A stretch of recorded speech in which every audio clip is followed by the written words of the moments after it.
चंदगड तालुक्यातील माणगाव गावठाणमधील माळरानाला बुधवारी दुपारी 3:30 वाजण्याच्या सुमाराला अचानक आग लागली।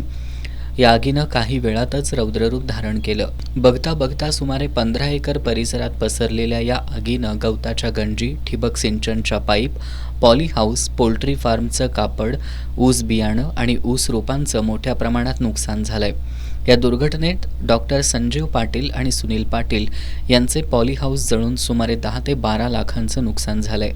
आगीमध्ये 3 एकर क्षेत्रामधील ठिबकच्या पाईप, 10 गुंठ्यांमधील शेडनेट, 10 गुंठ्यांमधील पॉली हाऊस, 75,000 ऊसाची रोपं लावलेल्या भट्ट्या तसंच पोल्ट्री आणि गवताच्या गंजी जळून या आगीत सुनीता पाटील, सुनील चिखलकर, राजश्री पाटील, अनिल सुरुतकर, कृष्णा नरी, सुरेश वांद्रे, दीपक बेनके या शेतकऱ्यांचं मोठं नुकसान झालंय।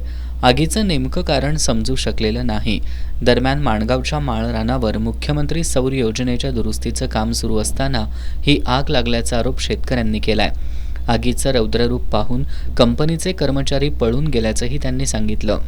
माणगाव गावठाण येथील इथे वीज प्रकल्पामध्ये तो सोलार बसवण्यात गेला आहे। तिथे सकाळपासून त्यांचं काम चालू होतं ह्याचं कसलं ते आपलं मशीनचं, आणि त्या मशीनपासून काय त्यांचं गरम झालेलं, त्याच्यापासून गरम ते आपलं गॅसचे आहे ना का नाही ते तापवत होते, त्याच्यापासून किता पडले आणि ते आग लागली आणि दुपारी 3:30ला ते जळले। आणि त्यातले सुनील पाटील, सुनील चिखलकर आणि दीपक बेनके आणि कृष्णा नरी यांच्या पोल्ट्रीचे जळून, त्यात सुरेश वांद्रेचे वळी जळल्या, प्रकाश चिंचणीची वळी जळून पूर्ण जळून गेले। त्यातले 2 जण ते गायब झाले पळून।